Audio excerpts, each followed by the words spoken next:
conversation with you both about culture and retention and the connection between both within the workplace. I think that we know that they are related, brothers and sisters or cousins in the workplace experience.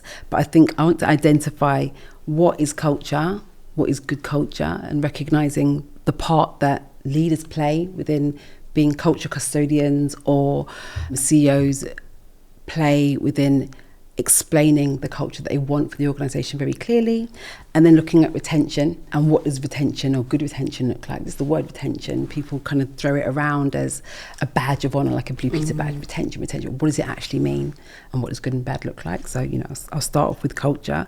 And I think if I look at myself and my experience as a HR professional, I'd say that I have lots of in-house experience. So many years of being the person who would help an organisation to define or uphold what is culture, but also the person who can identify the hot spots of where things are not going so well, and then being able to challenge the leaders who are saying, "We've got a great culture here," and say, do you realise that culture isn't this and potentially is that?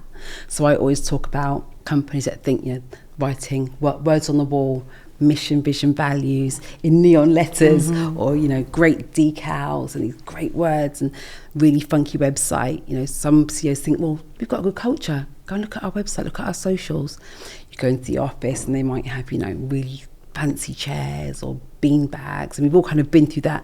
Well, this is what Google are doing, so that must be what good culture looks like. Is it something we can all say, parrot fashion, together? That's our culture. We believe in this, therefore we will do that. Some organisations still do believe that that's all you need to have a good culture.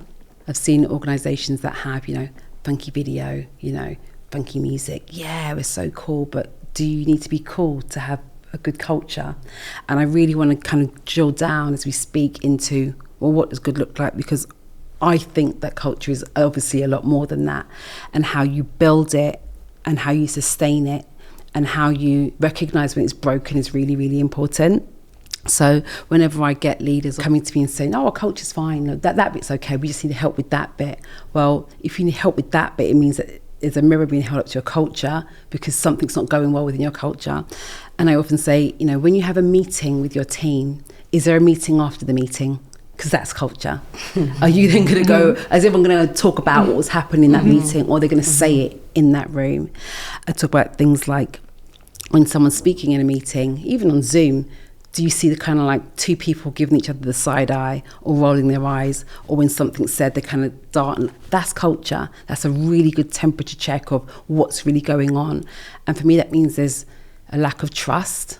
There's no honesty, or people just don't believe what's coming out of that person's mouth in that meeting. That is culture. I think positive culture is about when you can not necessarily be your authentic self, but you're allowed to have the freedom to be you at work and say and express in a safe fashion what anything means to you. And I think if you care as an individual and employee about the culture, the fact that you do care shows up in the way that you talk about the challenges and issues that you are going through as an individual in that organisation, or what you see for others, because it's not always about me. And I might be having the greatest experience, doesn't mean that my colleague next to me or a person in the team over there is not having a good experience. So how do you ensure that your ecosystem is working? How do you ensure that you have a community? And it really jars me when people say, oh, we're a family here. I don't want to work with my family. My family culture might not be the best. And that's the same for everybody else. So how do you have a culture that is a community, that is having behaviours that is being upheld by everybody? That's what we're looking for in culture. I think the other thing when I think about culture is the Sunday night scaries. How do your employees really feel about the weekend? Are they working the weekend? And maybe they are, because that's what you do. But do people dread Mondays? And that's worrying. You can't hop and skip to work every first day of your week. But if people are genuinely stressed and have anxiety about that Monday meeting, that Tuesday meeting, wherever it may be, something's going wrong. I've only ever really worked in places, majority I'd say, where I've really, really enjoyed it. I've been very selective of where I've worked, and where I haven't enjoyed it, I think I've deselected myself from that culture. And I haven't necessarily always had the power dynamic to say, well, I'm, financially stable in this way, or but I've made a decision about me as to where I want to work and don't want to work. And if it doesn't align with my values, my mission of myself, or the culture that I want to contribute to, I have been able to deselect. So I want to talk a bit more about culture. And then looking at the retention piece, what does good look like? Because when I was growing up, I think about my grandparents and maybe even my parents, staying somewhere forever was a sign of success.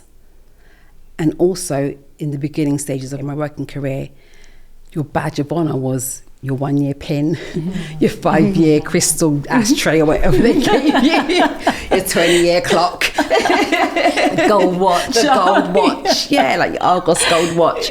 Retention was actually a marker of success. It really was. And I just think, at what point did that change from, okay, Donna's been in her role for 10 years, she's really good, versus Linda being promoted into different roles in the same company, or Anne leaving after 18 months. When you're speaking there, Tacita, the one thing that came to my mind is, so one size doesn't fit all, because all those different scenarios that you're presenting there, isn't that one of the conundrums of culture? Yes, you want the culture and fabric of the organisation to be clear, to be real. So what I was taking from what you're showing there is about, let's be real. You know, don't judge your marker of success of your culture by X or this. Really understand what it means, but it means different things to different people. So that real, I don't know what the answer to this is, but that real balance between how do we have a culture that's right for Christina, but also can be right for you as well. And when it is wrong for Monique, when is that okay? And when isn't it? So if I wanted to exit the business at 18 months because that was always part of my plan, that's okay. But if I've left because I didn't really want to leave, but I just felt this wasn't right for me, what do we want to do about that if I'm someone that you didn't want to leave? So that dilemma of how do you get a balance between the culture and the fabric being honest and true, but also it won't be a one size fits all for everyone. Definitely. No, I agree. And I think that with that being said, understanding the wants and needs of your employee base, honesty, even at entry point, you know, how long do you see yourself staying here? And that answer being 18 months, and that being okay, is a really brave position to put yourself in as an employee at an interview. Oh no, I want to be here forever. I love it. You know, I want to retire here, whatever it may be. But I think that's a really good point of understanding early doors.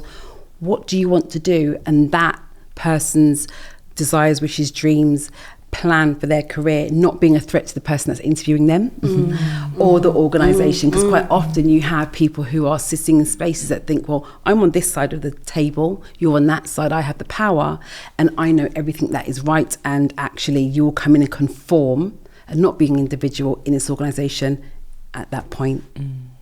What happens, Christina, with you in terms of so when you are working with, if I may ask, when you're working with clients and when you're working with candidates for roles, and actually they are being honest about, I only want to be here for this amount of time, what happens there? And I suppose a follow-on question, if I can be greedy, what advice would you give when people want to understand, how do you understand past the job profile? Yes. Is the culture right for me? Yeah. What might help you to understand that?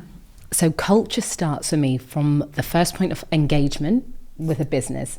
And so if they are going to the market represented by an agency, so recruitment and exec search business like myself, or some of our other peers in the market, that is the first point of culture.